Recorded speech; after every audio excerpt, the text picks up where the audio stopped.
Assalamu alaikum warahmatullahi wabarakatuh, everybody. I'm Preacher Moss, host of the SOS Shout Out Show. Hope you guys are having a great day. Hope you had a great weekend. If you weren't with us for the weekend, as you know, on More Better Mondays, I'm trying to focus on things actually being more better.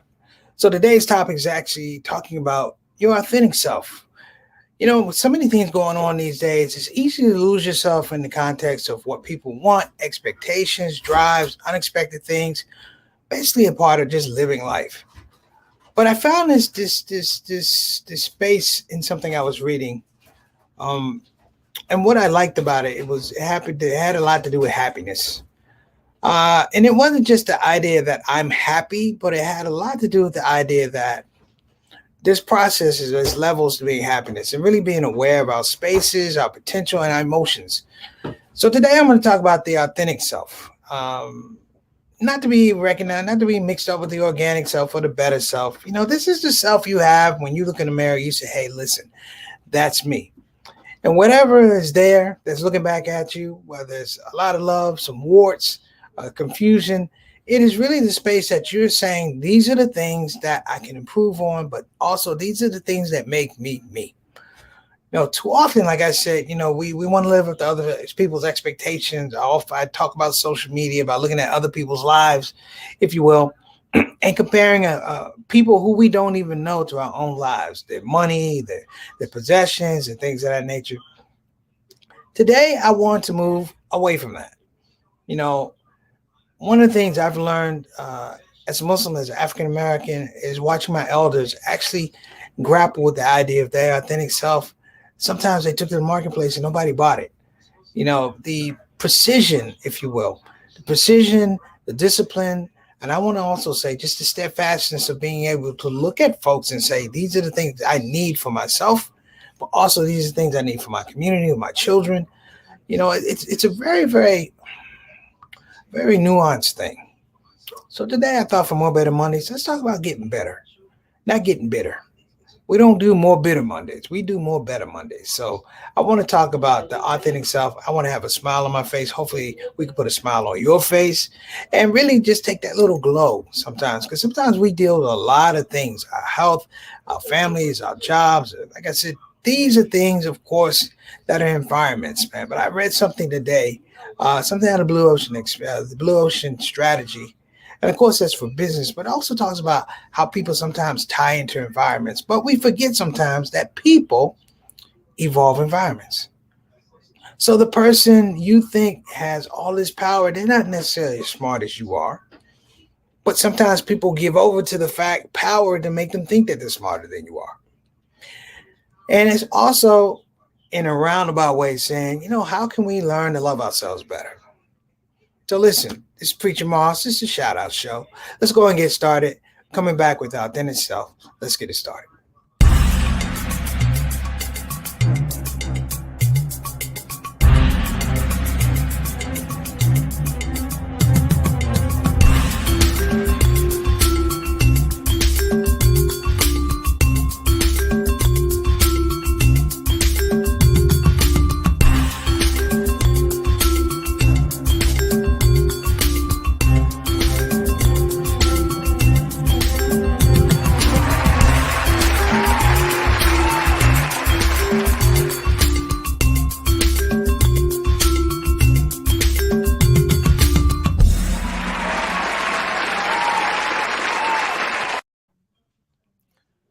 Well, we want to first of all show some love to everybody celebrating the first 10 days of Dhul Hijjah. Very special time. It actually resonated with me talking about this whole authentic self and the idea of sacrifice. You know, there's self-sacrifice and then there's self-serving sacrifice. And when I say self-serving sacrifice, brothers and sisters, I mean that, you know, we have to look at the elements and the aspects of self-care that a lot of times we go away from. So today is also going to be about talking about self-care, what it is we can do to heal ourselves, heal our families, heal our communities, if you will. I don't want it to be a situation where it's going to be textbook. I'm not going to be bringing in psychologists and psychiatrists. I can do that, and we probably will do that because mental wellness is a big issue in our communities. But that spiritual side, that authentic self, I want to talk about that person. You know, because sometimes I look around, I go, what happened? You ever go, whatever happened to old me? It wasn't the perfect me, but it was the old me. It was somebody I recognized. It was somebody I could be honest with. So we're going to get to that in a minute. First off, if you are coming to the Shout Out Show for the first time, we thank you for coming on the show. We hope that this segment, if you will, is going to be something where we spent your time wisely and you spent your time wisely. A lot of times on the More Better Mondays, like I said, we're trying to talk about things that make us better. So in this aspect of this talk about authenticity, if you will, I'm gonna ask you to give me a little bit of patience because I'm going to be pulling from some different elements. Some of them are spiritual, some of them not so spiritual, but I think the whole idea is we're trying to move to a modality of wellness and consistency in our wellness, meaning that we're also able to recognize things that affect us as people, as families, as world citizens, if you will, and really just be able to break that down. You know, we want to get to there's a business term called the lean startup. It's about startup businesses. It's lean startup, and they have a term called the MVP. Now, most people think of the MVP as the most valuable person. No, the authentic self is the MVP, and that MVP is the most valuable person. So we're gonna get to that. If you're on the show for the first time, jump in the comment section. Let us know what you think, and we'll let you know what we think. But you're part of a very special community, brothers and sisters. And I do not use the word community lightly. The people who come on the show, everyone from myself, the host, to Sister Satana, who works that back end for everybody, she and everyone on the show has value. And I just want to say, from all myself, particularly my authentic self, I appreciate and love everything you guys do, and it makes me a better citizen. It makes me a better host, but it makes me a better human being, if you will, to see the gratitude that people have, not towards me, but just the gratitude they have towards life and how they approach it. So I don't want to ramble on, but if you also come for the Shout Out Show for the first time, please jump in the comment section. Let us know what you want to say. I said that before, but also click that subscribe button, notification button, the like button if it's there for you. If you liked it, click it. I want to say also, I don't know how to happen. We're up to 167 subscriptions, brothers and sisters. We got two more. Like I said, hey, a blessing is a blessing. Be happy. Now, here's my favorite part of the story. But the favorite part of the Shadow Show story every day, the narrative, is I get to introduce the Shadow Show family, soldiers, the star in the building. We want to go ahead and start out. First up, of course, we got Sister Ree. Ree, you've been in Miami a long time. I'm thinking you're going to come back Cuban, sister. Make sure you're all right now. Just checking in. We hope everything's going all right with you and your friend. Thank you so much, Sister Reed. Sister Reed is our dietitian. She's a craft services director, if you will. Peace and blessings to you and your friend, Sister Reed. Talk to you soon. Next up, I call him Mr. 6 o'clock. All talk Rashid, straight up, straight down. Always. Why Lake Masalan off of Tua Barakatu. Always on the telecast, always on the broadcast, bringing intelligence, bringing compassion, bringing good feelings and good vibes. He is the Canadian ambassador to the show, making sure the quality of the show works out on this side of the border and that side of the border. All tough. Thank you for coming. Next up, the main man, Adam Khan, my Canadian Robin. When I come through, I'm Batman and he is Robin. Adam, is always good to see you, man. My brother, make sure that you give a big hug and a big Dul Hijra shout out to your family, brother. And to everybody. For those who don't know what Dul Hijra is, I'll jump into it a little bit, because really, Dul Hijra is really about finding out who you are. This is actually what sparked this whole thing about the authentic self, finding out who you are. And when you get there, being okay with that person, having that conversation, figure out what you want to do moving forward. So next up, we got San Diego. Santiago. I'm sorry. Thank you so much for coming on, sister. Walaikum assalam wa rahmatullahi wa barakatuh. Hope that you are doing well and your health is well and your move has been successful. I know you're making some moves, and everybody, please keep her in your du'as. She's trying to go back and get that education. You know how it is when we get older. We want to do it, but life interrupts. But she's about to make some crucial decisions about the track she wants to do for education. And I'm sorry, I just want to make sure that everybody has du'as up for Sister Santiago. All right. Next up, we got the consultant producer of the show. Of course, that would be Miss Satana Whitfield. Let me tell y'all a little bit about Satana, because she don't like to come on the show. She don't want people to brag on her. For anybody who is attempting to run a business and you need a certain amount of direction, discipline, creativity, but also nuance in terms of being able to see something where it is and where it needs to go, I'm telling you guys, you need to consult with Sister Satana. While she is the consultant producer on the show, she's also she's a content producer. When I say content producer, brothers and sisters, you know me. I have a lot of ideas that are running around. But to be able to frame them and even bring them to a platform like the ShOUT Show doesn't happen on its own, meaning I don't do it on myself. Meaning that Sister Satana helps me frame these ideas. And as we moved along, we've done a lot of shows. But here's the thing I can say about the shows. The shows have been engaging. The shows have been, they haven't been redundant. We've had themes, but we haven't repeated a concept, if you will. And that has to do a lot with the framing of the show. Sister Satana has a lot to do with that, making sure that there's an evolution of everything we're going to be talking about on the show. If you actually watch her shows, she may give you a subject matter. You may not see her for a month or 2 months, but when she comes back, what I like is that she's giving you breadcrumbs from the last conversation. And those breadcrumbs are so important, brothers. This is because, part of this job is to engage and entertain, but you also want to inform people. We are Muslims. We are a culture and a religion of information and cultural exchange. So big shout out to Sister Satana. Now, you got my little brother on the show. What's going on? Johnny Thomas, JT. That's what I call him. I don't call him Johnny L. Thomas. I call him JT. I've been calling him JT since Hatchet was a hammer. What's going on, little brother? Wa alaikum assalam rahmatullahi wa barakatuh, man. Peace and blessings to your family. Tell your nephews, man, they can check on their uncle every once in a while. I'm just out here getting old. They can check on their uncle, all three of them. You line them all up and tell them, check on your uncle. The people say, especially that middle one. No, all of them. I want to hear from all of them. Every once in a while, I put them on the show. I'm going to put all of them on the show just so I can look at them. I'm getting at that age now. We don't take things for granted. You say, well, I need to lay eyes on you. I need to lay eyes on my nephews. And you too, JT. So let's talk about the authentic self. This is not some philosophical conversation that we're going to have. It begins and ends with the fact that you know you. You know your aspirations, you know your inspiration, and I say the authentic self, man, because there's just so many things out here that propagate that we be something other than who we are. That somehow the value assessment of who we actually are is just not enough.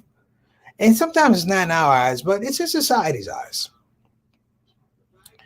I was having a conversation with a very, very good friend of mine about the psychological aspect of when people move away from the authentic self. Now, let me talk about the authentic self. This is not the perfected self, okay? This is not the perfected self. This is not the organic self. This is, and let me say this too. Sometimes the authentic self is not pretty. It's not pretty. It's not refined. It may not be disciplined. But the authentic self is a thing that gives us a building block for how we get better. I tell people all the time, my authentic self is not my better self. Sometimes I bring my authentic self to a problem. People are like, who was that? Because that is the basis of how I'm making decisions. Whether it be in business or relationships, sometimes you have to understand that authentic self is the one that's not going to lie to you. I had a very good friend, and he dealt with addiction for quite a number of years. Obviously, most of our relationship, from times we were young, he was always addicted to something. And we talked about addiction. I mean, he had gotten off the drugs and on the drugs and off the drugs and on the drugs. And we had a falling out. And the falling out, sadly, was me wanting him to be something that he actually was. Me wanting him to be cured so I felt better about him. Not understanding that he had to feel better about him. And we had a big fallout about it. And what he told me after I came to my senses, and I'm like, I did him wrong, and I apologize. And I asked his forgiveness. And he said something to me. He says, well, for what it's worth. He said, for what it's worth. He said, with the drugs and the alcohol, every once in a while, there's a position or a scenario of clarity. He said that clarity was important because once you're out of the fog and the haze, if you will, you really look at you. You really look at you and you say, can I really look at the reflection of the person that's looking back at me? Knowing that the person in the mirror, I know everything about that person. The highs, the lows, the celebrations, the failures. The good, the bad, the ugly, if you will. And he said, can you stand there and look at that person in the mirror? And he said, for years with addiction, he never wanted to look at the mirror. His authentic self was the most powerful thing in the world. He said, and getting back to that level of consciousness, to that truth teller, that truth teller, the person that was lucid, even in these small pockets of sobriety, he said it was a very, very empowering thing. And a lot of times people, we talk about addiction, a lot of times we're addicted. We're addicted to what environments we're in. We are malleable, if you will. If you're in a room with a bunch of people that are making money, well, doggone, you want to make a bunch of money. Sometimes the peer pressure. You're in a room with a bunch of people that want to do drugs, you do that. Or even without drugs. If you're in a room with a bunch of people who are backbiting, you'll backbite. And you go against your authentic self. Over the years, I've learned that sometimes expressing your authentic self to people can be costly. You can lose friends. You can lose jobs. You can lose opportunities. But when you're dealing with your authentic self, you know what you can't lose? You can't lose you. And in a period, brothers and sisters, where some people are so detached, like we literally live in we live in times where people are so attached, like detached from society, from reality, that I find in some regards that it is scary that people are living dual existences. Is it okay to be you these days? I was having this conversation. Is it okay to be you? A very wise friend of mine, I won't say his name. I'll talk about him later because I'm going to do a show about him. He told me that in society, the rationale for heroes is that you have people that will lend to looking at other people and what they do, and they will admire what they perceive as that person's authentic self. So you not only have heroes, you also have superheroes that can do superhuman things beyond human capacity. It's the whole idea of a superhero. One of my friends said to me, he said, you don't understand society. We were talking about the authentic self. He said, there are people who need heroes because they're afraid of mirrors. There are people who need to look at other people, have assessments of other people, and place value on other people because they're afraid of mirrors. They're afraid of a reflection that's going to have to ask the question, who are you? What do you stand for? Why aren't we changing? Why aren't we evolving? All these quiet questions, that plague all of us. Let's just be honest. It plagues all of us. It should never be an issue where you're thinking, I'm not doing everything I can. I'm not my best self. I'm not able to do X, Y, and Z. Maybe it's money. Maybe it's family. There's a whole lot of things that we should be, really, really clear about. But I look at it from this other angle too. You need the authentic self. You need the authentic self to appreciate your own evolution, your own victories, your own, it's because the authentic self is like a barometer for me. I don't know about everybody else, but it's like a barometer. When I have a good show, if you will, Think about this. When I have a good show, you know what I think about? When I didn't have a good show. And all the elements that went into me not having a good show. And trying to figure out what the tweaks and adjustments were that I made so I could have a good show. What's my attitude? Did I eat well? Was it my diet? Did I get enough sleep? Did I actually prepare and go through material? Did I go through the exercise of making sure that the crowd was comfortable before I moved into doing material? It was the same thing as an educator. Of course, we're talking about dealing with youth, and also as an outreach worker. Save all the etiquette and all of that. When you're teaching or you're doing social work, even religious work, you're in the business of saving lives. And the thing that people really attach to is when you're genuine, when you're okay. I remember dealing with a client one time, and we were talking about drugs and alcohol. And I realized that when I talked to him, I talked about when he was doing alcohol. And that conversation was about him doing alcohol. And the breakthrough came through when he asked me, have you ever done alcohol? You're a Muslim? I said, absolutely. And we had a conversation about our authentic selves, but we had a conversation about the mistakes we made on the way to correcting our mistakes. One of the things that a lot of kids these days deal with is the fact that parents won't let kids be their authentic selves. We want them to be something right away. We want you to be something right away, right here, right now. Like the military. The military wants that recruit to be a soldier right away because all the value is, are you going to be a good soldier? And parents, we want our kids to be great right away. Knowing that, heck, we weren't great right away, and some of us weren't great for a long time. Some of us never got the great. We got the good. In that space, though, I've learned, and I'm sure many of you have, I've learned to appreciate the authentic self. The guy that wasn't perfect. The guy that made mistakes. I've appreciated to the point that sometimes I'll call people and remind them that I wasn't that person and apologize. For the times I thought I was right when I was really arrogant. For the times I was stubborn when I was just being prideful. For the times I was unavailable emotionally because I was selfish. This is, in many regards, it's a blessing. It's a barakah.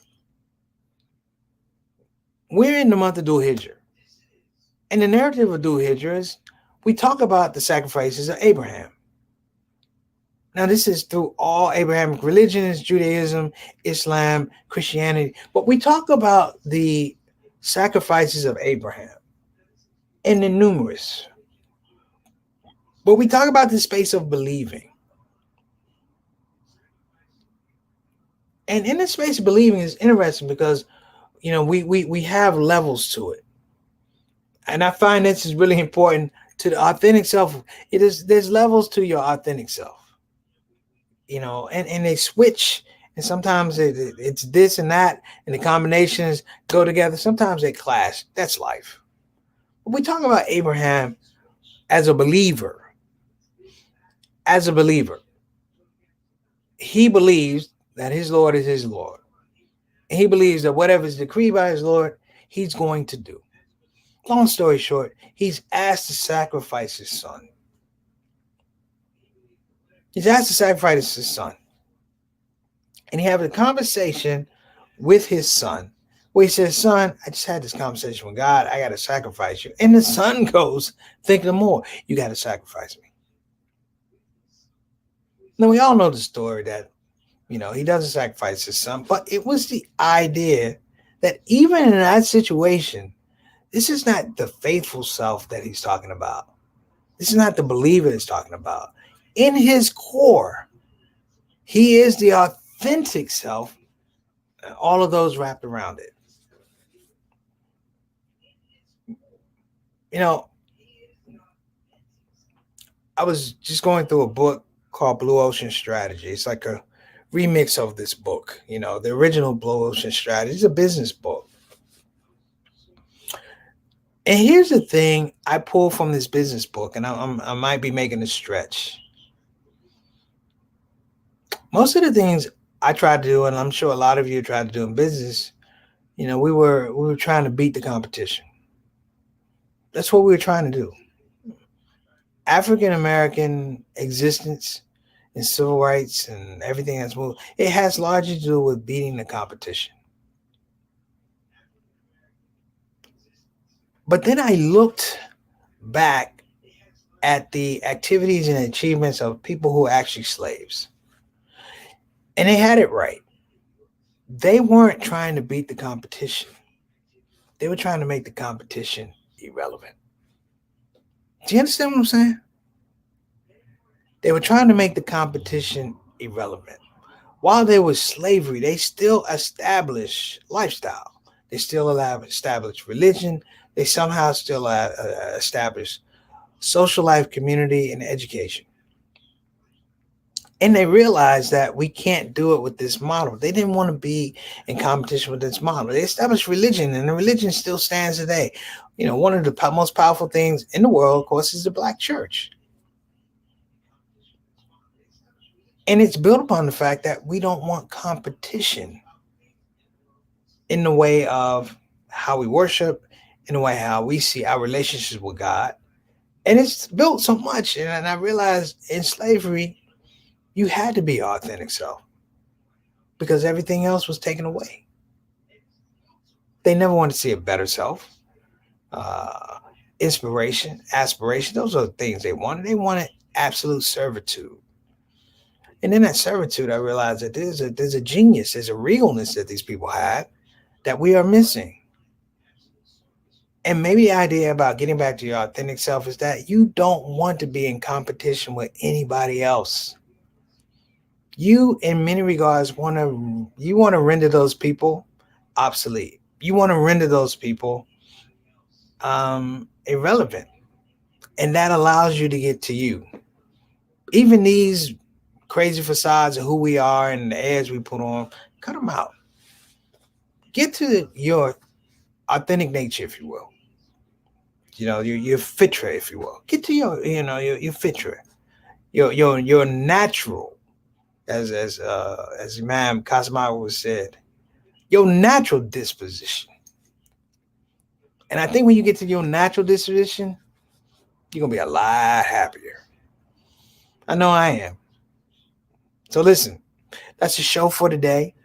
For myself, to all of you and your authentic self, I hope you enjoyed this show. Shout out to Miss Eleanor. Shout out to my mom, the dynamic duo at it again.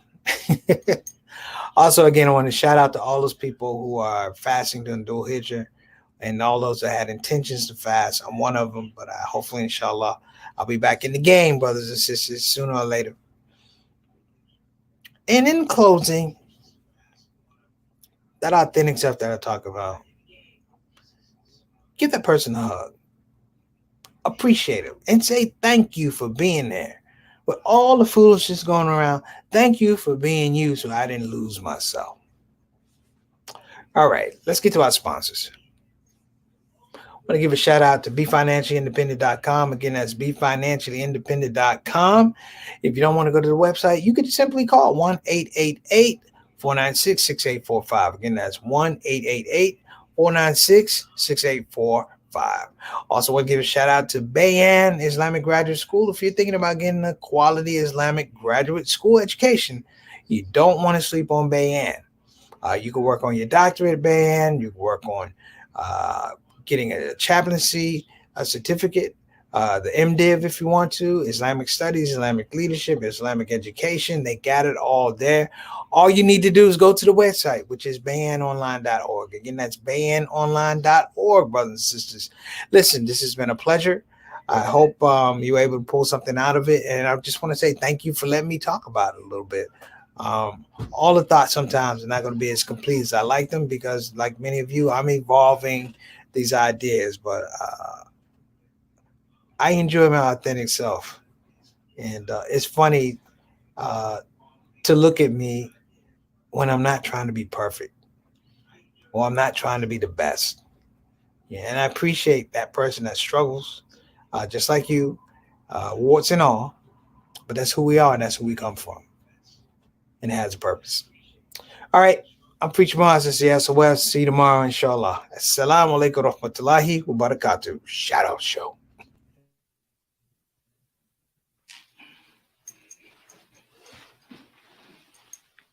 Yo, assalamu alaikum. I'm Preacher Mars, comedian extraordinaire, but I like to add a new title to my name. I'm Professor Preacher Mars. You know why? Because I just graduated. Wait a minute. Let me get this out of here. This is it. Okay. I'm Professor Preacher Mars, and it's come through the courtesy and the blessing of the Muhammad Ali Scholarship, which came through Bayan Islamic Graduate School. Now, listen, I know a lot of you people are thinking, can I do it? Yes, you can do it. This is the part where I'm supposed to say, it's easy. It's not easy. Listen, if it was easy to get this degree, Trump would be a mufti. I digress. Listen, though, for you brothers and sisters that are interested, go to bayanonline.org, and you could be like me. Put yourself in the picture for Islamic education. Wait a minute, there's a picture right there. Sound like I'm everybody.